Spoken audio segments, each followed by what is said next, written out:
오늘 본문, 우리가 읽은 본문 이전에 그 앞부분에 보면 마리아가 천사 가브리엘이라는 이 천사를 통해서 자신이 곧 아들을 잉태하고 낳게 될 것이라는 소식, 그리고 그 마리아의 친척인 엘리사벳이 이미 아기를 잉태한 지 6달이 지나서 한 석 달 후에 아들을 출산하게 될 것이라는 그 소식을 듣게 되었습니다.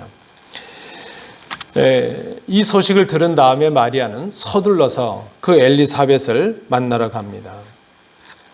우리가 읽은 이 본문이 바로 마리아의 문안을 받은 그 엘리사벳이 마리아를 축복하는 그 본문입니다.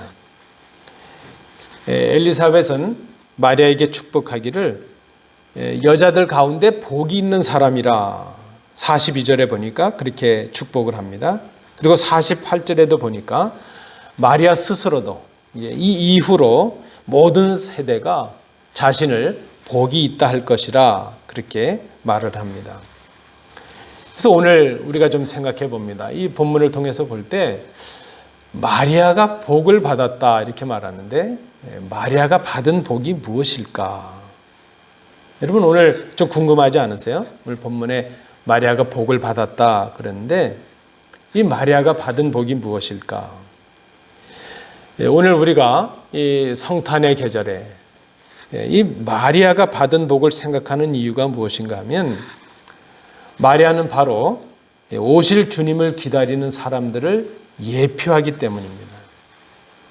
마리아가 받은 복, 마리아에게 임한 복이 예수님을 기다리고 예수님을 신앙하는 사람들에게 주어지는 진정한 복이기 때문입니다. 예수님을 믿는 우리가 생각하고 또 사모해야 할 진정한 복이 무엇인가? 우리가 오늘 이 본문을 통해서 생각을 해보고자 합니다. 첫 번째입니다. 43절 말씀에 보니까 마리아에게 임한 복은 새로운 이름을 얻는 복이라 그랬습니다. 본문을 보십시오. 마리아의 문안을 받은 이 엘리사벳은 마리아를 향해서 내 주의 어머니 이렇게 칭하고 있습니다. 엘리사벳은 그 마리아의 문안을 받을 때 성령이 충만해졌습니다. 성령의 충만함으로 지금 마리아가 잉태하고 있는 그 아기가 바로 장차 세상을 구원하실 하나님께서 보내신 메시아시라는 것을 그가 알게 되었습니다. 이스라엘 민족이 그렇게 기다리고 기대했던 메시아를 잉태한 그 마리아를 지금 축복하고 있는 것입니다. 엘리사벳에게 마리아는 아마 손 아래에 친척이었을 것입니다. 엘리사벳이 훨씬 나이가 많으니까요. 그러나 엘리사벳은 그 마리아를 더 이상 전에 부르던 그 친척 마리아로 부르지 않고 있습니다. 마리아에게 새로운 이름이 주어지고 있습니다. 우리가 예수를 믿고 얻는 복이 있는데 우리의 이름이 바뀌는 복입니다. 여러분 우리 모두는 다 이름이 있죠. 아무개 다 이름이 있습니다. 우리가 태어나면서부터 가지는 이름이 있죠. 부모님을 통해 받는 그런 last name이 있고 성이 있고 first name이 있고 이름이 다 있죠. 성명이 있죠. 또 뿐만 아니라 우리가 살아가면서 후천적으로 우리의 수고와 노력으로 얻는 직함이 있죠.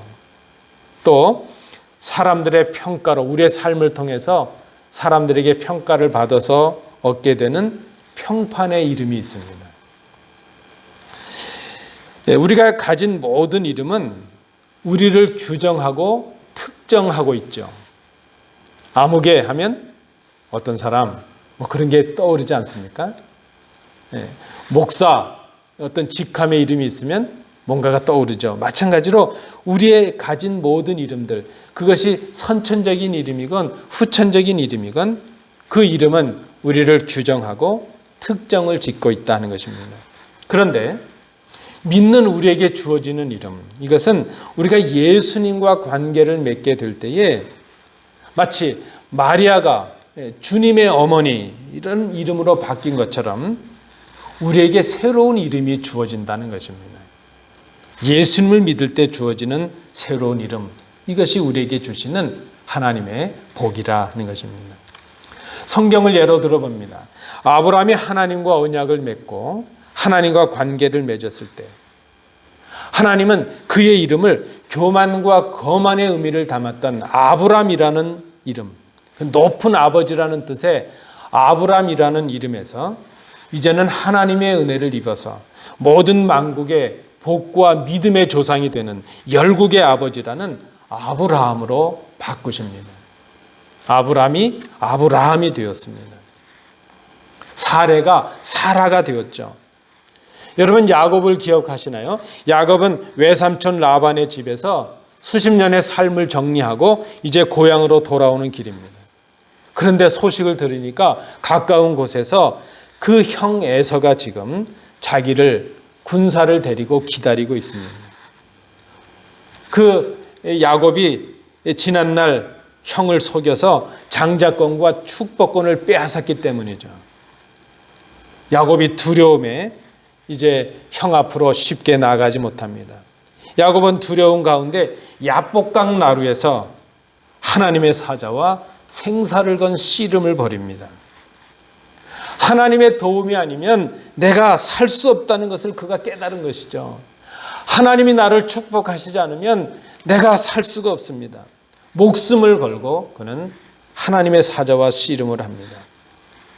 그때 하나님께서 욕심과 탐욕으로 자신이 싸워야 했던 그런 뭔가를 얻어야 했던 그 이름 야곱을 이제는 하나님이 싸우시는 이름 이스라엘로 바꾸십니다. 이스라엘의 이름이 뜻이 하나님이 싸우신다는 뜻이거든요. 평생을 업으로 살아가던 사람들이 예수님을 만났습니다. 그때 예수님은 이제 그들을 어부라는 이름에서 사람을 낚는 어부라는 이름으로 그들을 바꾸십니다. 시몬이 게바, 페트라, 반석이라는 뜻의 베드로가 된 것처럼 하나님께서 주님께서 이름을 바꾸어 주십니다.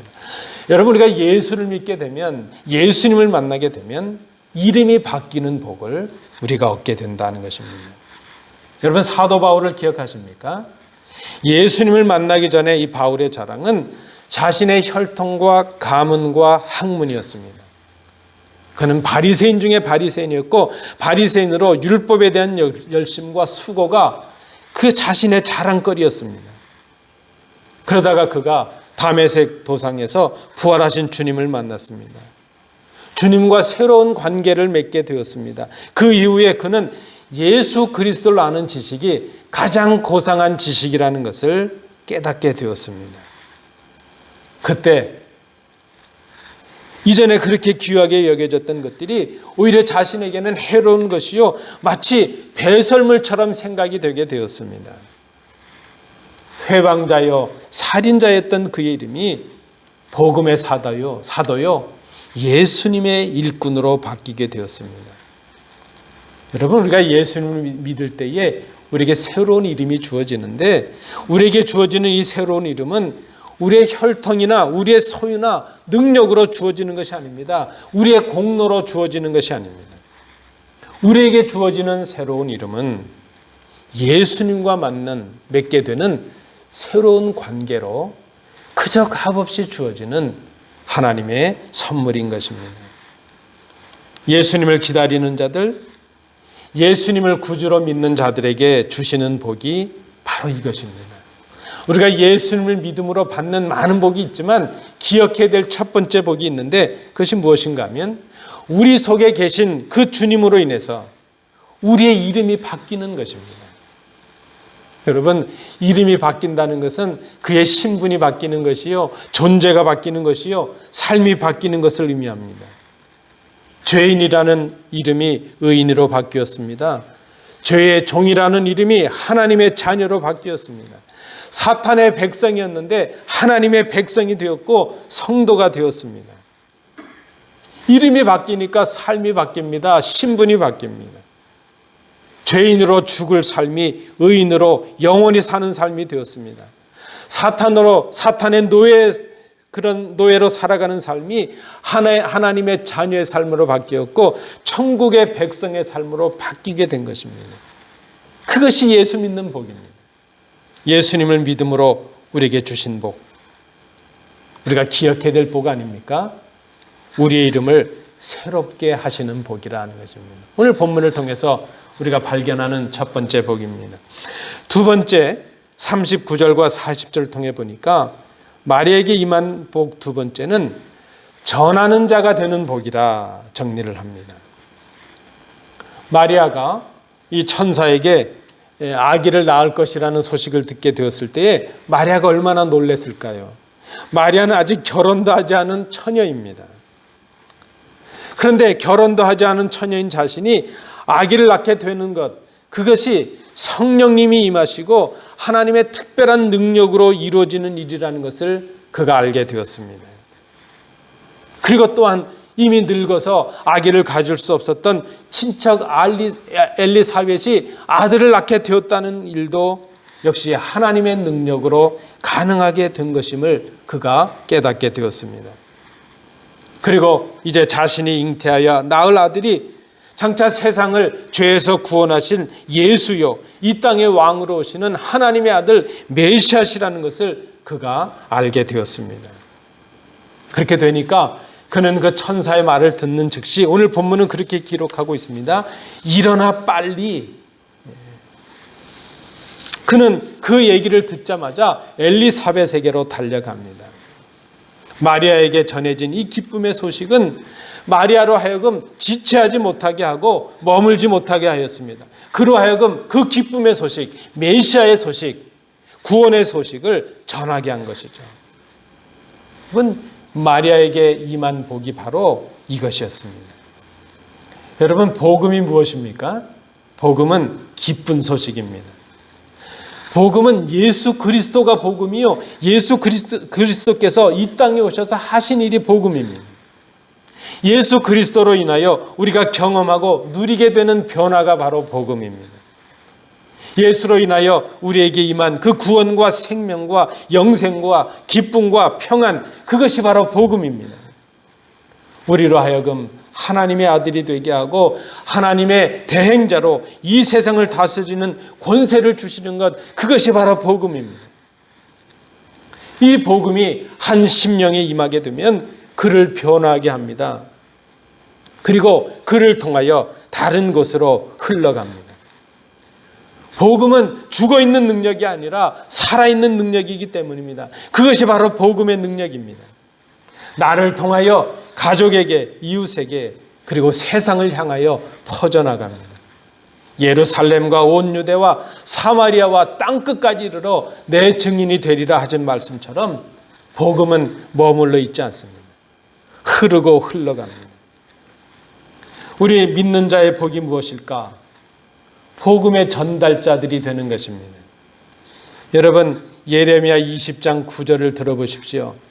내가 다시는 여호와를 선포하지 아니하며 그의 이름으로 말하지 아니하리라 하면 나의 마음이 불붙는 것 같아서 골수에 사무치니 답답하여 견딜 수 없나이다. 하나님의 말씀이 내게 임하면 그 말씀을 전하지 않고서는 견딜 수가 없다는 것입니다. 로마서 10장 15절 말씀에도 보내심을 받지 아니하였으면 어찌 전파하리요, 기록된 바 아름답도다 좋은 소식을 전하는 자들의 발이여함과 같으리라. 여러분, 우리가 늘 경험하는 것이지만 물이 고이게 되면 아무리 깨끗한 물이라 할지라도 썩고 맙니다. 복음도 마찬가지입니다. 복음이 좋은 것이지만 복음이 누구에게 와서 이제 머물러 있다면, 그를 위해서만 머문다면 생명의 역사를 이뤄내지 못한다는 것입니다. 복음을 흐르게 하고 전달하고 복음을 유통하는 것, 그것이 바로 믿음이요 성숙한 성도의 삶이라는 것입니다. 우리 성도를 그래서 복음의 유통자라 그렇게 말하는 분들도 있습니다. 예수님을 만난 사람들, 예수님을 믿는 사람들, 다시 오실 주님을 기다리는 자들에게 임한 복이 무엇인가? 복음을 전하는 자들이 되는 것, 그것이 바로 복입니다. 하나님께서 나를 통하여 생명의 역사를 이루게 하시는 복, 이 복을 누리시는 우리 성도님들 되시기 바랍니다. 오늘 본문을 통해서 우리가 발견하는 세 번째 복입니다. 44절을 참조해 주시기 바랍니다. 마리아에게 임한 복 세 번째는 기쁨을 주는 자가 되는 복이라 하는 것입니다. 마리아가 이제 엘리사벳에게 문안할 때에 그 소리를 엘리사벳의 태중에 있던 아기가 듣게 되었습니다. 엘리사벳은 여러분 아시는 대로 세례 요한의 어머니 아닙니까? 그러니까 아기 예수님을 잉태한 마리아가 세례 요한을 잉태한 그 엘리사벳에게 와서 문안을 할 때에 엘리사벳의 태중에 있었던 그 아기가 기뻐서 뛰놀았다 하는 것입니다. 엘리사벳은 그 성령의 충만함 가운데 마리아가 잉태한 아기가 메시아로 오셔서 이 땅을 구원하실 그리스도시라는 것을 알게 되었습니다. 그리스도는 참 기쁨을 주시는 구원자시라는 것을 그가 알게 되었습니다. 여러분 한번 생각해 보십시오. 그리스도께서 이 세상에 오셔서 이루시는 뜻이 무엇입니까? 그것은 바로 하나님의 뜻입니다. 우리를 향하신 하나님의 뜻이 무엇일까? 하나님의 뜻은 하나님이 사랑하신 세상이 예수님을 믿음으로 멸망하지 않고 영생을 얻게 하시는 것입니다. 요한복음 3장 16절은 그 말씀을 하고 있습니다. 요한복음 10장 10절 말씀에도 주님 친히 말씀하시기를 주님께서 이 세상에 오신 것은 양으로 생명을 얻게 하고 더욱 풍성히 얻게 하려는 것이라고 말씀합니다. 여러분 우리를 향하신 하나님의 뜻은 우리가 구원받는 백성이 되는 것이요 영생하는 자녀들이 되는 것입니다. 데살로니가 전서 5장 16절 말씀에도 보니까 우리를 향하신 하나님의 뜻, 우리가 항상 기뻐하고 쉬지 말고 기도하고 범사에 감사하는 사람들이 되는 것입니다. 여러분 이 복이 우리에게 임했습니다. 요한복음 15장 11절 말씀에서도 주님께서 말씀하십니다. 내가 이것을 너에게 이름은 내 기쁨이 너희 안에 있어 너희 기쁨을 충만하게 하려 함이니라. 주님께서 이 땅에 오셔서 우리에게 복음을 증거하시고 친히 십자가에 달리셔서 죽으심으로 하나님의 사랑을 전해주신 이유가 있다면 내가 가진 이 기쁨이 너희 안에 있어서 너희 기쁨을 충만하게 하려 함이니라. 여러분 예수님을 믿는 복, 그것은 우리가 기쁨을 누리는 사람들이 되는 것이요 우리를 통해서 다른 사람들에게 그 기쁨이 전달되므로 그들도 기쁨을 누리는 자들이 되게 하는 것입니다. 여러분 복 중에 복이 있다면 우리가 기쁨을 주는 사람들이 되는 복입니다.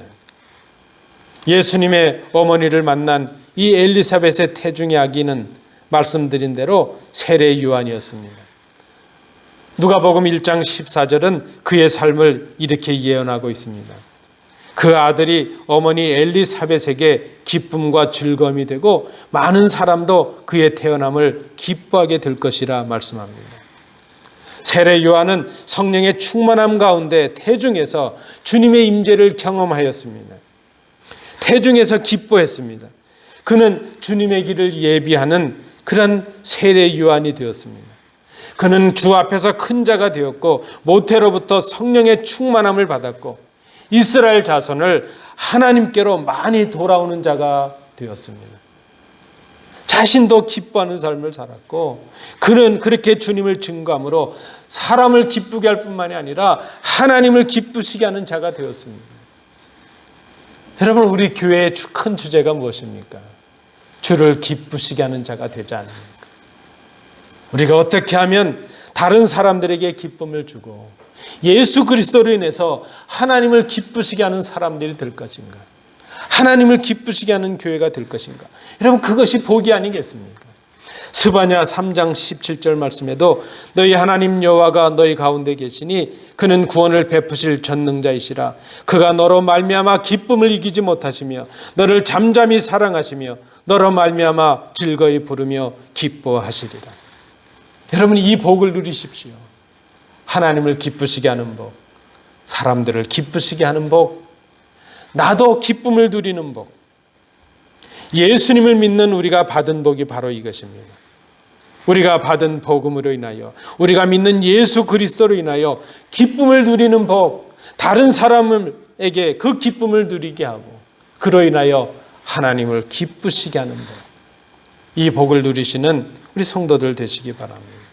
말씀을 맺습니다. 마리아가 어떻게 이 복의 주인공이 되었나 하는 것을 생각해 봅니다. 이 복을 우리도 받아 누리고 싶습니다. 문제는 우리가 어떻게 이 복을 누리는 사람이 될 수 있을까? 여러분, 한마디로 말하면 예수님을 믿는 것입니다. 예수 그리스도에 붙어 있고 하나님의 자녀가 되는 것, 하나님과 새로운 관계를 맺는 것, 그것이 이 복을 받는 비결입니다. 굳이 오늘 본문을 통해서 우리가 그 비결을 찾아본다면 38절입니다. 마리아가 이르되 주의 여정이오니 말씀대로 내게 이루어지이다. 오늘 본문 45절 말씀에도 주께서 하신 말씀이 반드시 이루어지리라고 믿은 그 여자에게 복이 있도다. 여러분, 복의 비결이 무엇일까요? 믿음입니다. 구체적인 그 믿음의 모습이 무엇일까요? 하나님의 말씀에 순종하는 삶입니다. 이 복을 받아 누리는 비결이 바로 이 순종에 있습니다.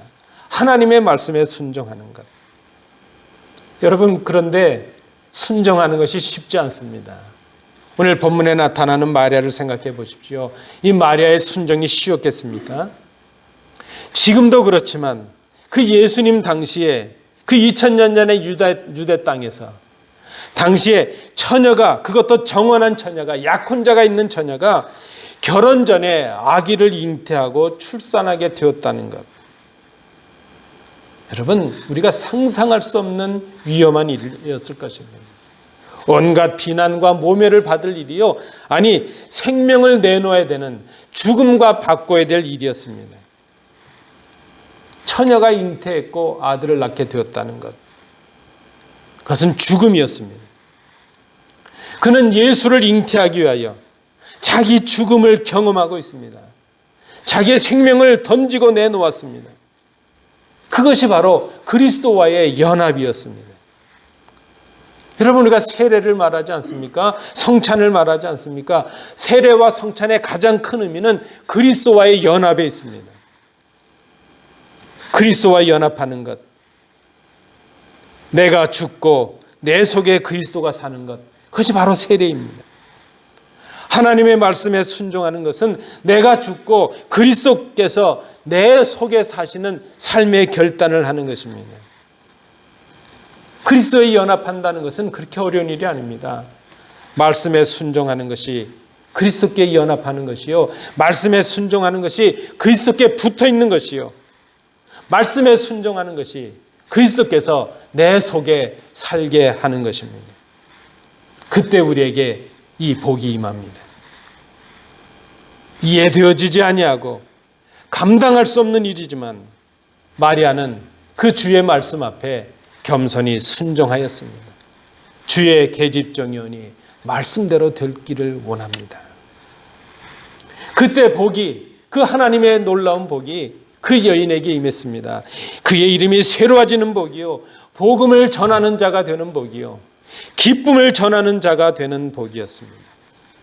오늘 다시 오실 주님을 기다리는 우리들, 예수님을 믿는 우리들이 누려야 될 복, 누려야 될 이 믿음의 복이 바로 이것입니다. 마리아에게 임한 이 복이 우리에게 임하는 복이 되는 이 기쁨을 맛보시는 이 아침 되시기 바랍니다. 기도합니다.